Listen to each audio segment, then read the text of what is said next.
Salam, salam damai sejahtera dalam nama Bapa, Putra, dan Roh Kudus adalah Tritunggal Maha Kudus. Bersama saya, Alef Tao, akan membahas Allah Tritunggal Maha Kudus dalam Kejadian 1 ayat 1 sampai 3. Kebanyakan pemberita Injil tidak belajar memahami firman Tuhan mengenai hal-hal bersifat pengajaran atau doktrin di dalam keseluruhan Alkitab. Salah satu doktrin yang paling esensial adalah Allah Tritunggal dan tema-tema penting lainnya. Dan rata-rata mereka tidak suka berkhutbah atau berceramah dengan pengajaran atau doktrin, tetapi lebih suka berbicara atau berkhutbah dengan bahasa moral, bahasa kebudayaan, bahasa sopan santun, bahasa ilmu motivator, atau dirangkum sebagai bahasa sosial humanis. Itulah yang paling digemari karena tidak butuh capek-capek untuk belajar. Hanya muter-muter lidah saja membuat para pendengar senang karena sesuai dengan kebutuhan hidup sehari-hari, yaitu kebutuhan jasmani jemaat. Bahasa-bahasa di atas ini membuat jemaat terbuai, merasa aman, dan sama seperti katak yang berada di dalam tempurung. Mau lompat keluar tidak bisa. Hamba Tuhan semacam ini adalah hamba Tuhan yang malas belajar. Keinginannya hanya mengumpulkan pundi-pundi untuk mencapai tujuan popularitasnya, sehingga ia lebih memilih bahasa sosial humanistik, yaitu bahasa moralitas, kebudayaan, sopan santun, motivator, disisipi dengan nama Tuhan dan Roh Kudus untuk memperdaya jemaat dengan pernyataan yang hebat bahwa bicaranya mengalir dipimpin oleh Roh Kudus, tetapi sebetulnya mereka sedang berbohong tentang Tuhan dan meninabobokan umat.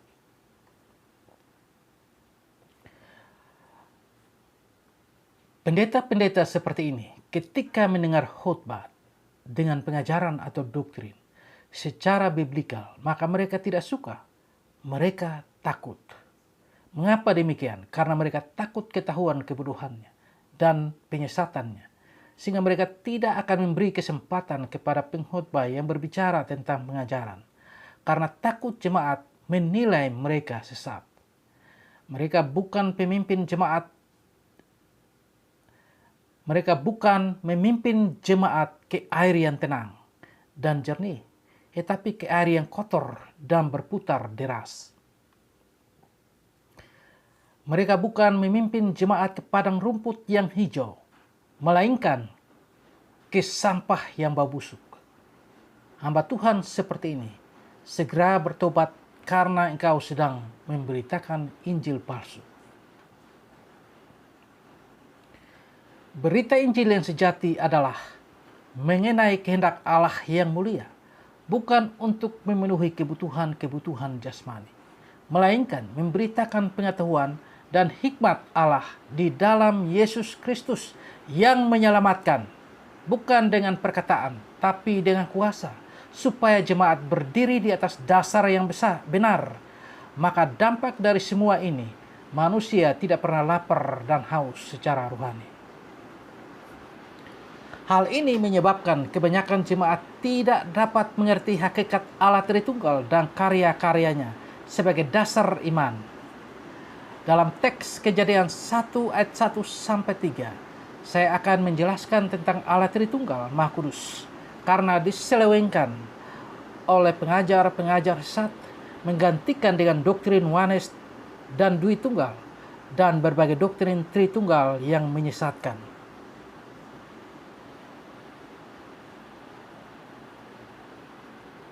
Kejadian 1 ayat 1, saya beri judul Keesaan Allah Tritunggal yang majestik. Pada mulanya Allah menciptakan langit dan bumi. Bereshit bara Elohim, et hasamayim we et haares. Dalam terjemahan Septuaginta, bahasa Yunani, en arke epiesen ho theos ton uranon, kaiten gen. Dalam bahasa Inggris, KJV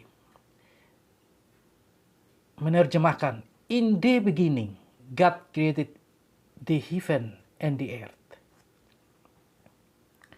Kalau melihat Kejadian 1 ayat 1, maka terjemahan dalam bahasa Indonesia yang dilihat dari perspektif Allah Tritunggal Maha Kudus bertentangan dengan ilmu tafsir.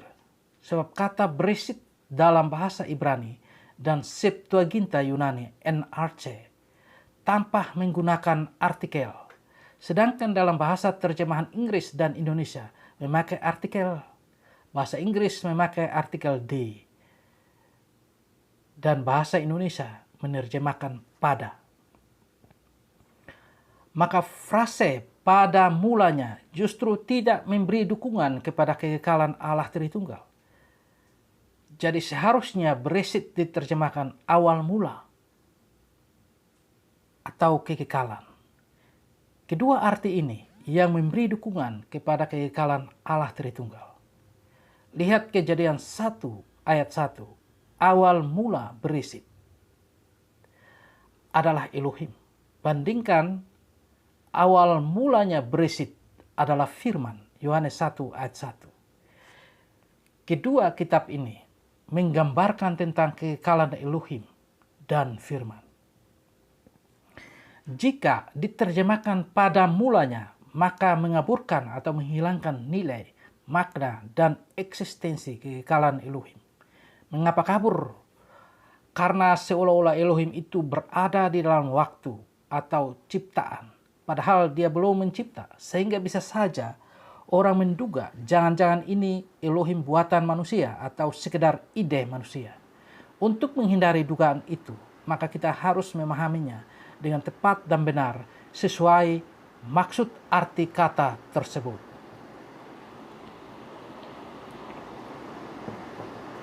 Kata Bereshit dan bara, kedua kata ini sebagai kata kunci mengenal Allah Tritunggal. Seseorang bisa mengenal Allah itu Tritunggal jikalau Allah itu Bereshit dan bara. Kata Bereshit menggambarkan Allah yang kekal, melampaui waktu. Dia ada sebelum segala sesuatu ada. Dan kata bara menggambarkan Allah yang mencipta dan memasuki waktu dan bisa hidup di dalam waktu. Ketika Allah yang jauh melampaui segala sesuatu, maka ia tidak bisa dijangkau oleh pikiran manusia. Sehingga manusia juga tidak bisa mengenal Allah itu Tritunggal. Namun karena Allah itu bara atau mencipta, ia datang dekat dengan ciptaannya dengan cara menyingkapkan dirinya supaya bisa dikenal. Ia menyingkapkan diri dalam bentuk pribadi yang jamak, yang dilihat dan dipahami oleh pikiran Musa. Dan Musa menuliskan dengan gramatikal bahasa Ibrani yang tepat dan benar. Kata Bereshit menyatakan kekekalan Allah yang tak berhingga, yang tidak bisa dipikirkan oleh pikiran manusia.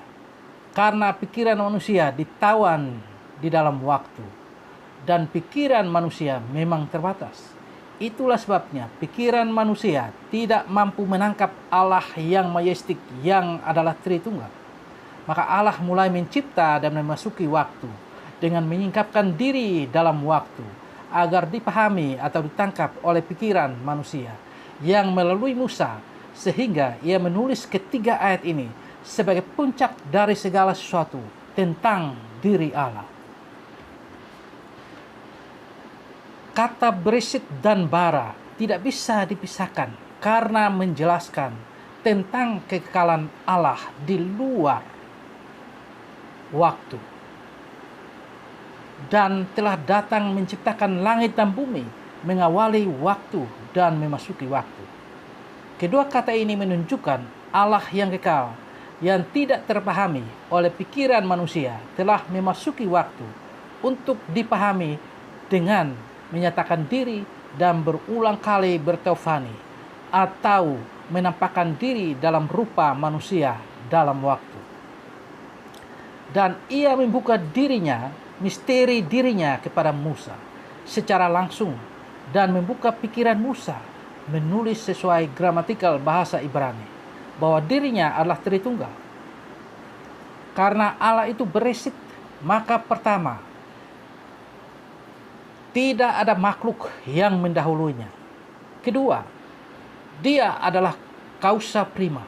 Dia ada dengan sendirinya tanpa disebabkan. Dia adalah penyebab segala sesuatu ada. Karena Allah adalah bara, pencipta.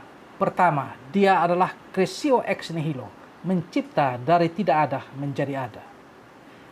Kedua, ia bisa memasuki waktu dan menopang alam semesta yang diciptakannya.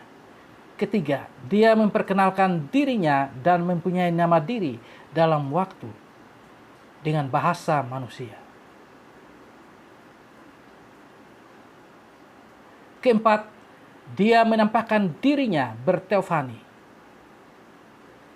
dan berbicara kepada para nabi. Oleh karena itu, dengan Allah menciptakan bara, langit dan bumi termasuk waktu, maka dirinya menyejarah dan bisa dikenal. Maka dari kata beresit dan bara, kita mulai kenal bahwa Allah lah yang memulai sejarah dari awal sampai akhir. Kata beresit menyingkapkan diri Allah sebagai Allah yang majestik absolut yang tidak bisa diselami oleh pikiran manusia. Dan kata bara menyingkapkan tentang kejamakan pribadi Allah yang ekselen yang berada dalam Elohim yang majestik. Kata Allah dalam bahasa Ibrani, Elohim. Kata ini memiliki gramatikal sebagai kata benda umum maskulin jamak absolut. Dari gramatikal Elohim yang jamak ini, kita tidak perlu ragu mengatakan bahwa Elohim itu benar-benar jamak. Kejamakannya ini dilihat dari dua hal yang tidak terlepas dengan kata beresit dan bara. Pertama, kejamakan bersifat majestik yang menunjuk kepada keilahian, kekuasaan, keagungan, kemuliaan, kebesaran yang universal absolut. Kedua, kejamakan pribadi menunjukkan bahwa di dalam diri Elohim itu ada tiga pribadi yang hadir dalam penciptaan bara. Sebab jika pribadinya itu tidak jamak, maka cukup saja ia memakai bentuk tunggal, yaitu El atau Eloah. Dan bentuk tunggalnya tidak bisa menyatakan Allah itu majestik. Nah, kata benda Elohim atau Allah bukan menunjukkan nama diri, melainkan sebutan majestik. Dan bentuk jamak bukan menunjukkan banyak Allah atau politisme, melainkan menyatakan majestik, yaitu keilahian, keagungan atau kemuliaan, kuasa, kekuatan, kebesaran yang universal absolut.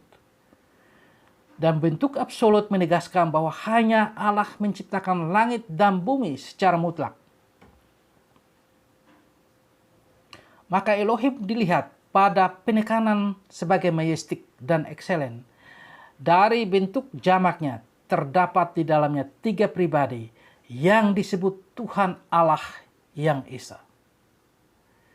Sebab jikalau pribadi Allah itu tunggal, maka tidak bisa disebut majestik dalam keagungan, kemuliaan, kekuasaan, kebesaran yang universal absolut. Maka untuk menyatakan Allah itu majestik, terbukti memiliki pribadi yang jamak. Oleh karena itu, kata Elohim berbentuk jamak yang majestik sangat meyakinkan secara logis di dalam diri Elohim terdapat pribadi-pribadi yang jumlahnya lebih daripada satu. Apabila jumlahnya satu atau tunggal saja, maka tidak perlu disebut Elohim, melainkan ditulis El atau Eloah sebagai bentuk tunggalnya. Oleh karena itu, tidak perlu diragukan lagi bahwa ada tiga pribadi yang berperan dari awal mula beresit. Dan ketiga pribadi ini berperan dalam bara penciptaan alam semesta. Jadi melalui kata beresit dan bara menunjukkan bahwa Elohim itu disebut sebagai jamak majestik adalah tunggal dari kata bara yang subjeknya orang ketiga tunggal, pelaku pencipta, dan melalui kata bara Elohim mengekspresikan dirinya berpribadi jamak berada di dalam satu Elohim. Jadi, bentuk gramatikal dari Elohim yang jamak dan diikuti kata kerja barah yang menggunakan bentuk orang ketiga tunggal membuktikan Elohim sebagai sang pelaku tindakan penciptaan adalah satu Elohim memiliki tiga pribadi. Jamak sebagai Allah yang esa adalah majestik dan excellent. Dan akhirnya rahasia ini dibukakan di dalam Injil secara transparan oleh para rasul bahwa di dalam Elohim terdapat tiga pribadi. Pribadi Bapa, pribadi Sang Firman atau Putra, pribadi Ruach Elohim atau Roh Kudus, yang setara dalam keilahian, keagungan, kemuliaan, kuasa, kebesaran yang universal. Sekali lagi, untuk mengidentifikasi kata benda Elohim yang jamak, dilihat melalui kata kerja bara yang subjeknya maskulin orang ketiga tunggal, menunjukkan bahwa kata benda jamak Elohim tidak mencerminkan politisme, tetapi menyatakan majestik adalah Elohim yang esa. Jadi ketika kata menciptakan bara dihubungkan dengan kata beresit, mengungkapkan gagasan penciptaan mutlak oleh Allah yang esa, yang adalah Tritunggal. Oleh karena itu, untuk memahami tentang awal mulanya beresit dan kata menciptakan bara tidak bisa dilepaskan dengan Allah Tritunggal. Kedua kata ini menunjukkan kepemimpinan dan kerjasama Allah Tritunggal dalam kekuasaannya atas alam semesta.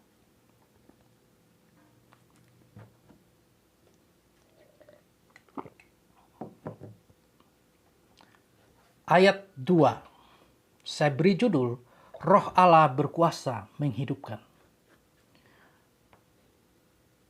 Bumi belum berbentuk dan kosong. Gelap gulita menutupi samudra raya, dan Roh Allah melayang-layang di atas permukaan air. Wehaarest, dalam bahasa Ibrani, Wehaarest, hayeta, tohu wa fohu. Wekosek alpene, tehom weruah Elohim. Merakefet, alpene hamayim. Terjemahan Septuaginta bahasa Yunani. He de gen auratos, kai egatas kewastos, kai skotos epano tes ebuso, kai pneuma teo, epefreto epano to hudatos. Versi KJV dalam bahasa Inggris menerjemahkan, in the earth was without form, and void, and the darkness was upon the face of the deep, and the Spirit of God moved upon the face of the water. Ada teori yang mencoba menyelewengkan kebenaran iman Kristen, yaitu teori sumber atau teori dokumenter, yang memiliki 4 pandangan. Pertama, Elohis. Kedua, Yahwes. Ketiga, Pris. Keempat, Deuteronomis. Teori ini ide dasarnya oleh Martin Knott, kemudian diperdalam oleh Julius Wellhausen dari Jerman. Teori ini menekankan bahwa para imam menulis kitab ini di pembuangan dengan mengcopy paste tulisan Babilonia kuno, yaitu dewa-dewa Baal di Babel, Mesopotamia kuno, seperti dewa Emuna Elis dan lain-lain. Teori ini menyangkal Musa sebagai penulis asli kitab Taurat. Berdasarkan teori ini, sebagian penafsir meletakkan dasar penafsirannya dan menekankan di ayat 2 bahwa Ruach Elohim adalah angin. Kekuatan angin yang dapat memisahkan air dari darat dan menyebabkan kehidupan. Sekarang kita merekonstruksi ulang dari teks asli bahasa Ibrani untuk membuktikan apakah Ruah Elohim adalah angin atau bukan. Roh Allah dalam bahasa Ibrani, Ruah Elohim. Apakah Ruah Elohim di sini adalah pribadi ketiga dari Allah Tritunggal atau bukan? Untuk membuktikannya, perlu pengidentifikasian dari bahasa asli dan teks yang lain. Pertama, pembuktian Ruah Elohim adalah pribadi karena ruah atau roh tidak terpisah dengan Elohim, melainkan satu disebut Ruah Elohim. Kedua, Ruah Elohim diikuti oleh kata kerja haya yang merupakan akar kata nama diri dari Elohim. Kata haya ini mempertegas bahwa Ruah Elohim adalah pribadi. Ketiga, di keseluruhan konteks Alkitab Perjanjian Lama, Roh Allah atau Ruah Elohim itu diterjemahkan dengan Ruah Elohim atau Roh Allah, dan di bagian yang lain diterjemahkan Ruah YHWH atau Roh Tuhan. Maka terbukti Ruah Elohim di sini dipahami sebagai pribadi ilahi dari Allah Tritunggal, bukan angin. Roh Allah melayang-layang atau Ruah Elohim merakefet. Bumi belum berbentuk dan kosong. Gelap gulita menutupi samudra raya. Weha arets hayeta tohu wabohu.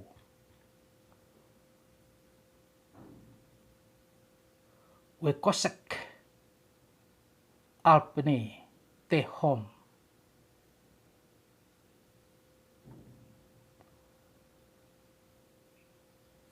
Nah, untuk membuktikan Ruh Allah sebagai pribadi, kita melihat bahwa di ayat kedua ini, bumi dicipta tapi masih kosong, belum berbentuk, dan gelap gulita menutupi samudra raya. Maka kita akan membuktikan di sini bahwa angin tidak mungkin bisa mengisi kekosongan bumi ini. Dan bumi yang belum berbentuk ini, tidak mungkin angin membuatnya berbentuk menjadi rapi. Kegelapan tidak mungkin dirubah oleh angin menjadi terang. Atau tidak mungkin dikendalikan oleh angin. Maka, Ruah Elohim hadir untuk melaksanakan perintah Allah, untuk menata dan menghidupkan ciptaannya.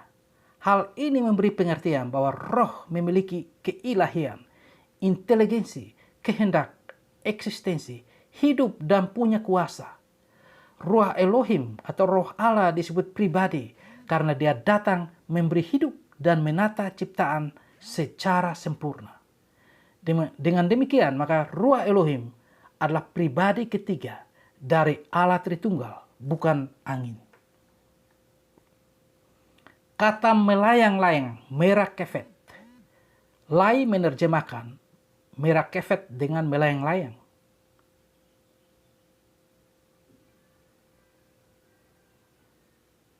Kata ini lebih tepat diterjemahkan menyerami. Gambarannya seperti induk ayam menyerami telurnya dan memberi kehidupan. Oleh karena itu, kata melayang-layang di sini kita harus pahami. Yang dimaksudkan di sini bukan seperti burung camar terbang melayang-layang di atas air laut, tetapi maksudnya Roh Allah hadir secara pribadi yang mempunyai kuasa yang aktif dan tidak terikat pada ruang dan waktu atau terikat pada siapapun, melainkan melakukan sesuatu secara dinamis. Ruah Elohim itu hidup sehingga tidak dapat dibatasi dan dikuasai oleh apapun. Kuasanya menyatakan kehadirannya yang hidup dan mengatasi segala sesuatu atau segala sesuatu tunduk secara mutlak pada keilahiannya. Ruah Elohim adalah pribadi maka ia mempunyai inteligensi, kuasa, kekuatan, sehingga ia menata segala sesuatu dengan teratur dan memberi kehidupan kepada segala sesuatu yang telah diciptakan. Ruah Elohim inilah yang memberi hidup kepada seluruh ciptaan, sehingga jika Allah mengambil rohnya ini, dunia akan binasa.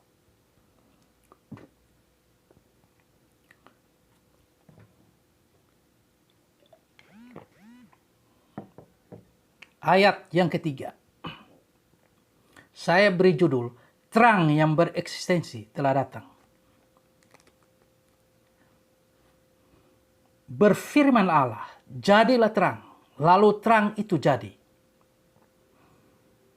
Bahasa asli Ibrani, Wayomer Elohim, Yehi Or, Wayehi Or. Dalam Septuaginta terjemahan bahasa Yunani, Kai epen hoteos, geneteto phos, kai geneto phos. NIV bahasa Inggris, versi bahasa Inggris menerjemahkan, and God said, let there be light, and there was light. Dalam kalimat ini diawali dengan berfirmanlah Allah, Wayomer Elohim. Siapakah Wayomer Elohim ini? Dan siapakah yang selalu berfirman? Nah, untuk mengetahui pribadi yang selalu berfirman, maka kita melihat bukti-bukti dari Alkitab itu sendiri berdasarkan tulisan para nabi dan para rasul. Maka kita menemukan bahwa pribadi itu adalah Sang Dabar Ibrani. Membra terjemahan Aramaik Targum.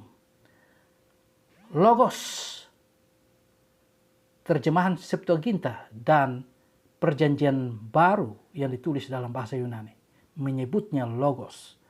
Dalam bahasa Arab kalimatullah. Dalam bahasa Indonesia firman.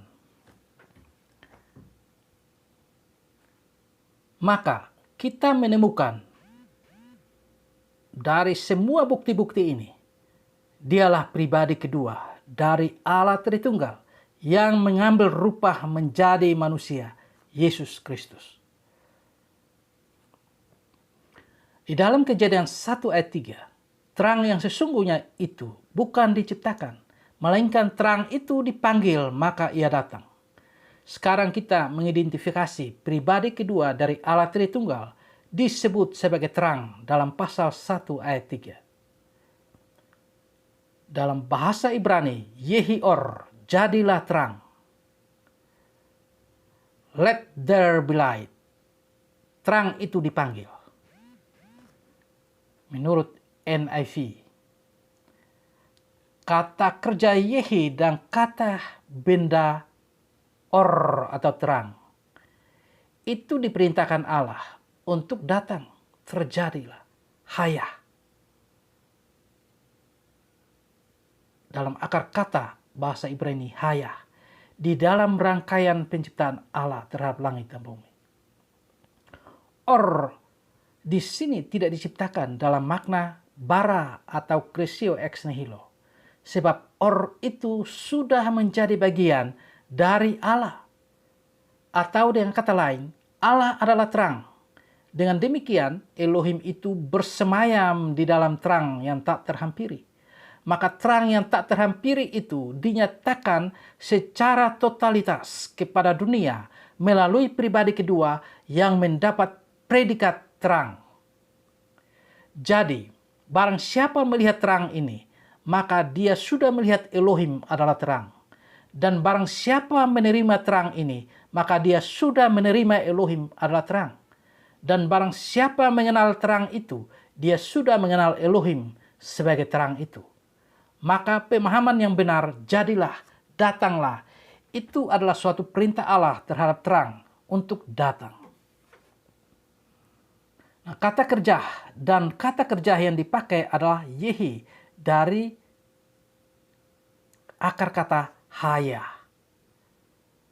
Dalam bentuk kal imperfect, orang ketiga maskulin tunggal. Maka kata kerja haya dan kata benda or atau terang adalah dua kata yang memiliki eksistensi ada dan hidup. Dan identitas ini menunjuk kepada Wayomer Elohim. Menunjuk kepada Sang Firman, Sang Dabar, Sang Logos, Sang Kalimat Tulah. Dan akan terbukti di dalam Yohanes 1 ayat 1 sampai 3. 1 Timotius 6 ayat 16, Mazmur 139 ayat 12, Yohanes 1 ayat 4, 5, 9, Yohanes 8 ayat 12, Yohanes 1 ayat 1 sampai 3, pada mulanya adalah firman. Firman itu bersama-sama dengan Allah, dan firman itu adalah Allah. Ia pada mulanya bersama-sama dengan Allah. Melaluinya dia menciptakan segala sesuatu. Jadi tanpa dia, tanpa firman itu, segala sesuatu tidak bisa jadi dari yang telah dijadikan. Nah, jadi di dalam bagian ini sangat jelas bahwa firman itu memiliki eksistensi dan hidup.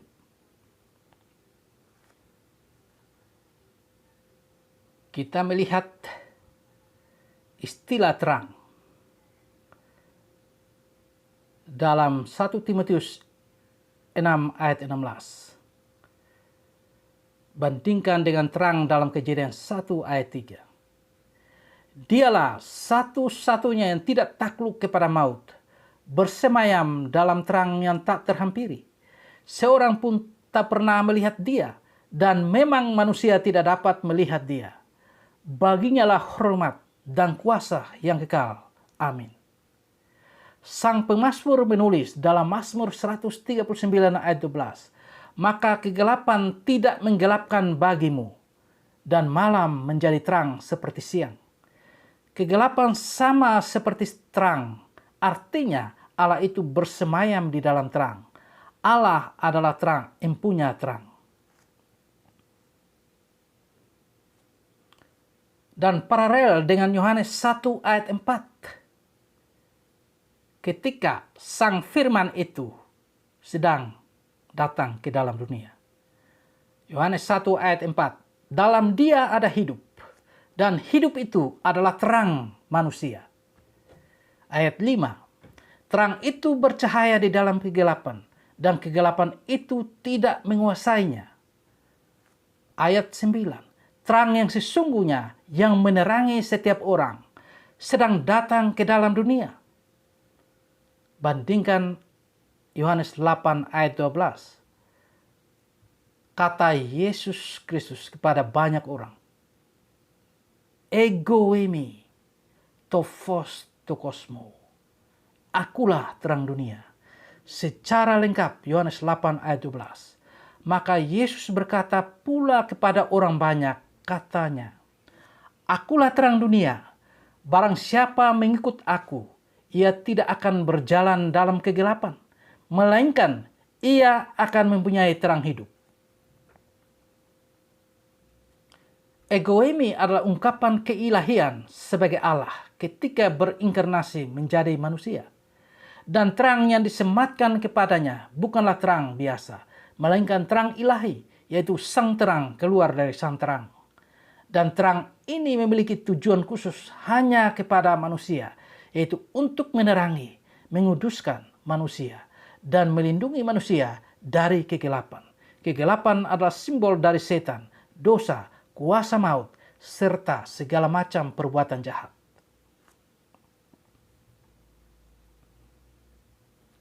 Dalam Kejadian 1 ayat 1 sampai 3, kata Haya sinonim dengan kata Hawa, yaitu nama yang diberikan Tuhan kepada Hawa.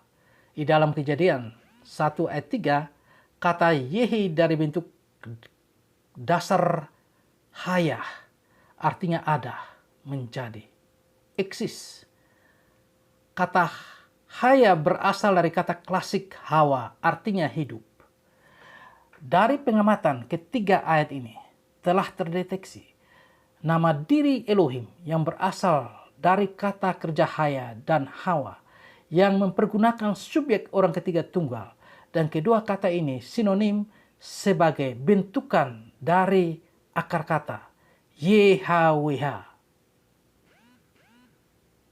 Dengan demikian, kata Ibrani Haya dan Hawa adalah akar kata dari nama diri Elohim atau nama diri Allah adalah YHWH. Nama ini diberikan Tuhan kepada Hawa sebagai nama diri sehingga Hawa artinya ibu dari segala yang hidup. Dan Tuhan menubuatkan kepada Adam dan Hawa mengenai keturunan perempuan yang akan lahir ke dalam dunia, yaitu Yesus Kristus.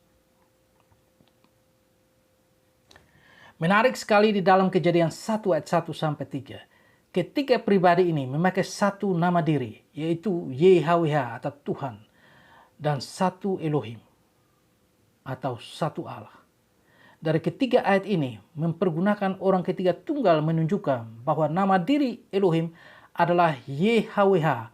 Oleh karena itu telah teridentifikasi siapakah Allah yang menciptakan alam semesta, yaitu Allah yang berfirman, bernubuat, dan menyatakan diri atau mewahyukan diri dan menggenapinya, yaitu YHWH adalah Allah yang hidup sebagai pemelihara ciptaannya. Ketika kita mengidentifikasi keberadaan Allah dalam mencipta, maka kita mengetahui bahwa di dalam Elohim itu terdapat tiga pribadi. Ketiga pribadi ini dalam mencipta sama-sama memakai kata kerja Haya, orang ketiga tunggal, yang teridentifikasi sebagai akar kata dari YHWH. Dengan demikian, jelaslah hanya ada satu Allah Elohim dan hanya ada satu YHWH Tuhan. Jadi ketiga pribadi ini hanya memiliki satu nama diri adalah YHWH atau Tuhan. Dan ketiga pribadi ini berada dalam satu Allah atau satu Elohim, adalah Allah yang Esa. Maka tepatlah sema Israel. Dengarlah hai orang Israel. Tuhan itu Allah kita. Tuhan itu Esa. Ulangan 6 ayat 4. Dengan demikian, semestinya ketika kita menyebut Elohim atau Allah dan YHWH atau Tuhan, maka di dalam jiwa dan pikiran orang Kristen itu adalah Tritunggal. Ketiga pribadi ini sangat misteri. Maka untuk mengenal ketiga pribadi itu, kita mengenal melalui YHWH yang diberi gelar Adonai, karena dialah yang menjadi manusia, Yesus Kristus. Dengan demikian, untuk memahami Allah Tritunggal, jangan bertanya kepada para rabi palsu dan pendeta palsu, karena mereka tidak akan mengetahui hal ini. Bertanyalah kepada Musa dan para rasul. Kepada Musa karena ia berjumpa langsung dengan Allah dan melihat langsung pribadi Allah yang misteri itu. Dan Musa menuliskan ketiga pribadi ini dengan gramatikal bahasa Ibrani yang tepat. Yang kedua, bertanya kepada para rasul, karena merekalah yang berjumpa langsung dengan Tuhan dan diberi hak dan wewenang membuka rahasia wahyu tersebut, dan mereka menulis dengan gramatikal bahasa Yunani yang tepat. Jadi, sekarang kita telah temukan bahwa nama diri Elohim adalah YHWH, adalah bentukan dari kata kerja Haya dan Hawa. Ini menunjukkan bahwa nama diri Allah, yaitu YHWH, bisa diterjemahkan ke dalam bahasa-bahasa lain di dunia.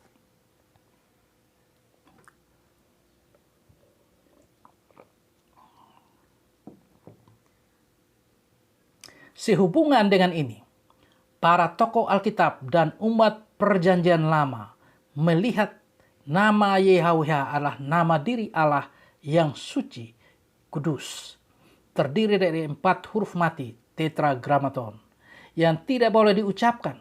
Ketika diucapkan diganti dengan Adonai atau Hasem, sang nama. Tapi menurut saya secara pribadi,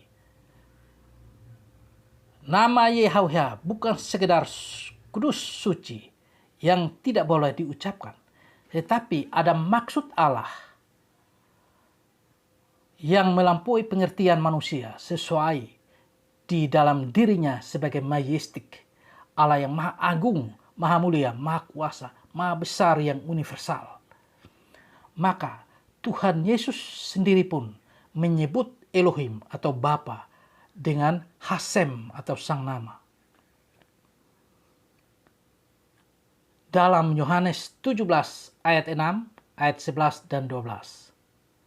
Dalam hal ini, YHWH bukan sekedar nama diri untuk suatu bangsa, melainkan Hasem atau Sang Nama untuk seluruh bumi. Dan juga penyebutan Hasem atau Sang Nama bukan hanya kepada satu pribadi, tetapi kepada 3 pribadi Tritunggal. Maka cocoklah YHWH dipanggil Hasem atau Sang Nama. Dari zaman para nabi sampai hari ini, nama YHWH bagi orang Israel adalah nama yang kudus dan suci yang tidak boleh diucapkan ketika diucapkan diganti dengan Adonai. Mengapa YHWH diberi gelar Adonai Ibrani, Kurios Yunani, Lord Inggris, Tuhan Indonesia?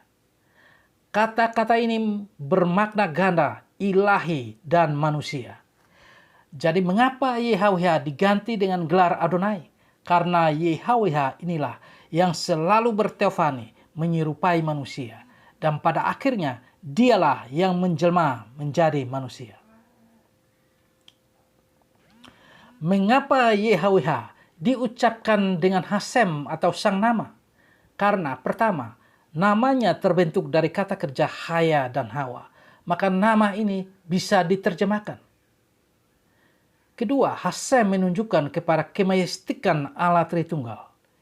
Ketiga, Hasem menyatakan bahwa YHWH bukan Allah suku atau milik satu bangsa, melainkan Allah atas alam semesta. Dialah Hasem atau Sang Nama. Itulah sebabnya diterjemahkan ke segala bahasa nasional seluruh bangsa dan ke dalam seluruh bahasa suku segala suku bangsa. Tujuannya supaya Allah itu bisa dicerna atau diterima dengan mudah oleh tubuh, roh, dan jiwa manusia. Oleh karena itu, nama YHWH dalam bahasa Rote diterjemahkan dengan Lama Tuak. YHWH ingin namanya diterjemahkan, dipakai di dalam seluruh bahasa ibu di dunia karena gampang masuk ke dalam jiwa manusia. Jiwa manusia adalah nesamanya atau nafasnya Elohim, sehingga dia mau engkau menyembah dia dengan bahasa ibumu. Terakhir, oleh karena itu, barang siapa menyangkal Allah Tritunggal, ia pasti binasa. Karena Tritunggal bersifat perikoresis, artinya saling mendiami. Menyangkal salah satu oknum, maka menyangkal semuanya. Demikianlah engkau kehilangan nyawamu. Perhatikan di dalam Kejadian 1 ayat 1 sampai 3. Ciptaan awal diberi hidup dan terang. Ketika engkau menyangkal salah satu pribadi ini, maka engkau tidak memiliki hidup yang kekal dan engkau tinggal dalam kegelapan. Anda tidak akan menjadi ciptaan baru di dalam Tuhan Yesus Kristus. Amin. Demikian pemaparan dari teks ini. Semoga Bapak Ibu yang mendengarnya bisa memahaminya. Silakan like, subscribe, dan share kemana saja untuk menunggu video-video berikutnya. Saya akan konsisten untuk memposting puluhan seri tentang Allah Tritunggal supaya bisa dipahami oleh para jemaat dan para hamba-hamba Tuhan agar memiliki iman yang tepat dan benar di dalam Allah Tritunggal. Sebab kita mengatakan kita menyembah Allah Tritunggal, tetapi kita tidak mengenal Dia. Bagaimana mungkin kita menyembah dengan cara yang benar? Ya, itu mustahil. Dan bagaimana mungkin kita bisa mengenal kehendaknya, melakukan kehendaknya? Itulah sebabnya, sebagai orang-orang percaya, kita harus pahami Allah Tritunggal itu dan karya-karyanya. Ketika kita membaca kitab ini dari Kejadian sampai Wahyu, maka kita membaca tentang diri Allah Tritunggal dan karya-karyanya. Ya. Bukan kita membaca tentang kehidupan kita. Bukan kita membaca tentang kebutuhan kita sehari-hari. Tapi kita membaca tentang diri Allah. Itulah sebabnya kita harus pahami. Terima kasih, Tuhan memberkati kita semua. Shalom.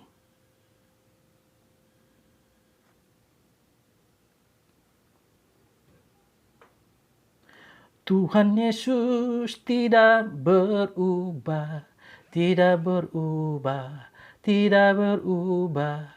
Tuhan Yesus tidak berubah sampai sekarang, selama-lamanya.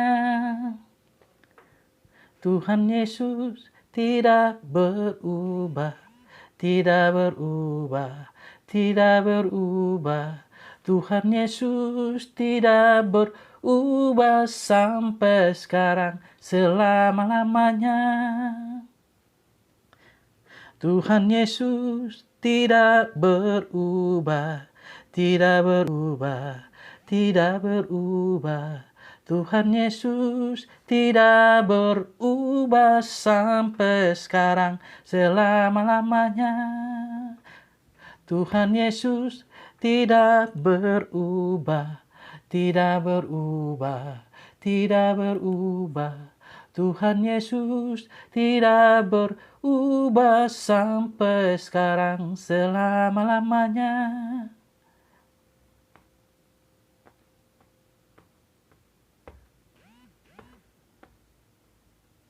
Tuhan Yesus tidak berubah, tidak berubah, tidak berubah. Tuhan Yesus tidak berubah sampai sekarang, selama-lamanya. Tuhan Yesus tidak berubah, tidak berubah, tidak berubah. Tuhan Yesus tidak berubah sampai sekarang, selama-lamanya.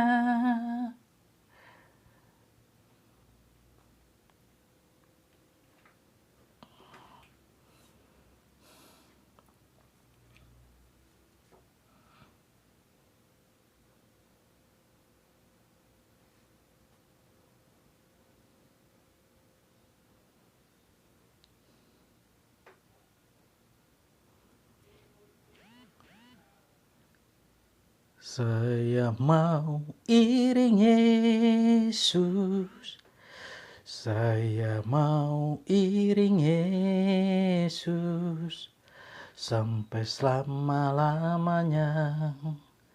Meskipun saya susah menderita dalam dunia, saya mau iring Yesus sampai selama-lamanya.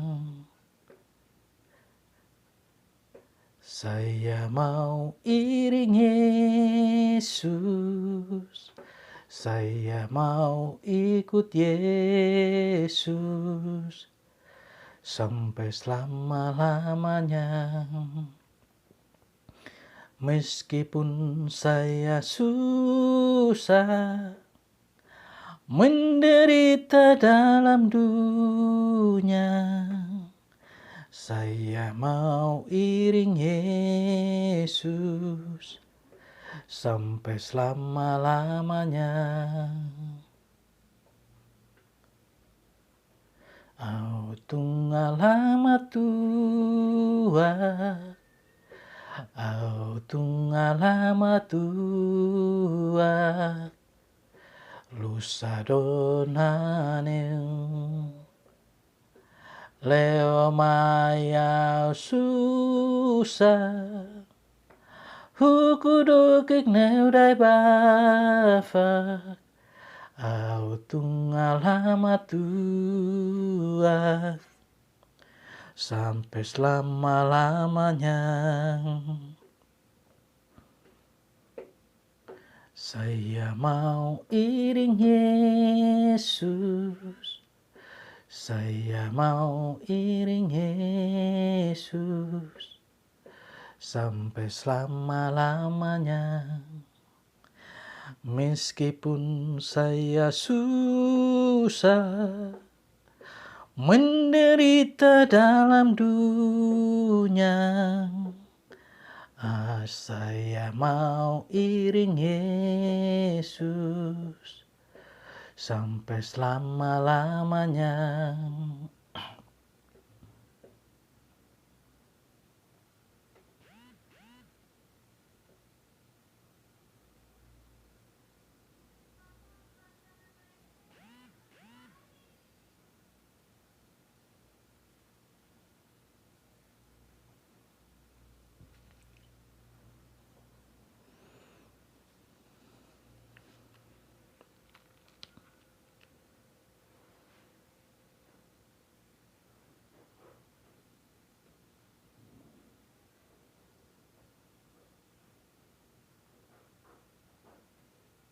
Hikmat Allah tak terselami oleh pikiran manusia.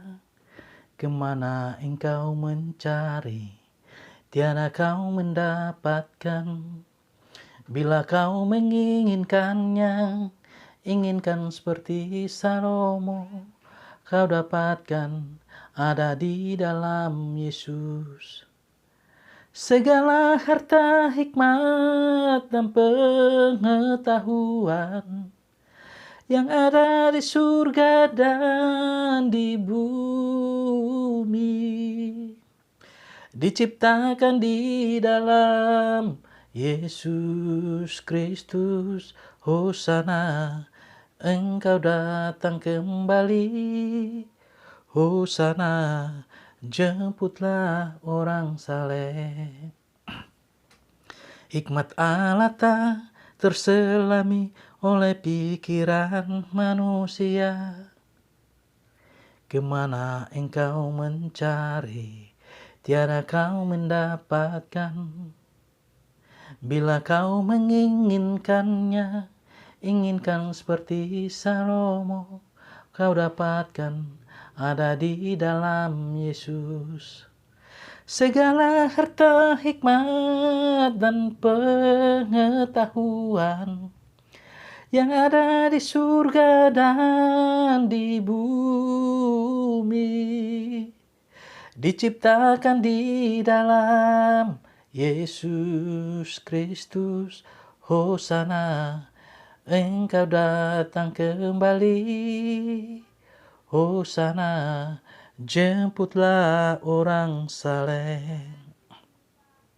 Segala harta, hikmat, dan pengetahuan yang ada di surga dan di bumi diciptakan di dalam Yesus Kristus.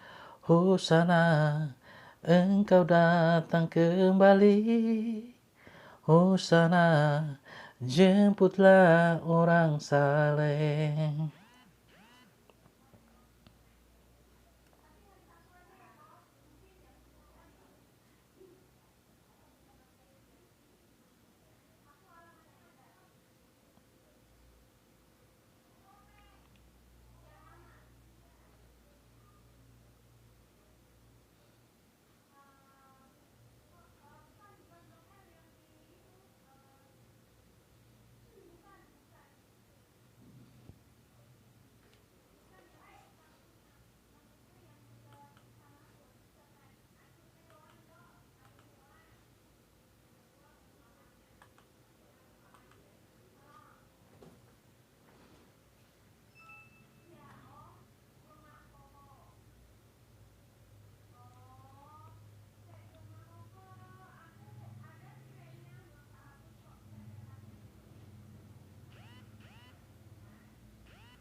Yesus berkatimu, Yesus berkatiku, Yesus berkati kau dan aku.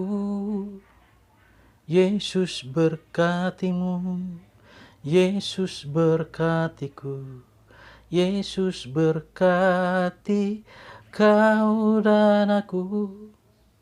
Dia mengasihi kau dan ku, Dia menyembuhkan kau dan ku, Dia menyucikan kau dan ku, Dia angkatku atas pundaknya, Dia angkatku atas pundaknya.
Tuhan Yesus tidak berubah, tidak berubah, tidak berubah. Tuhan Yesus tidak berubah sampai sekarang, selama-lamanya. Tuhan Yesus tidak berubah, tidak berubah, tidak berubah. Tuhan Yesus tidak berubah sampai sekarang, selama-lamanya.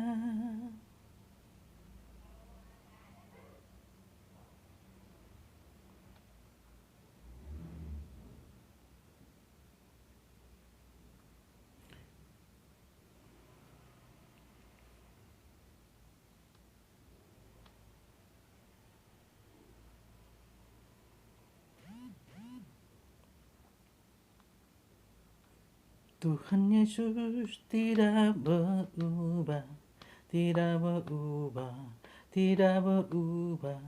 Tuhan Yesus tidak berubah sampai sekarang, selama-lamanya.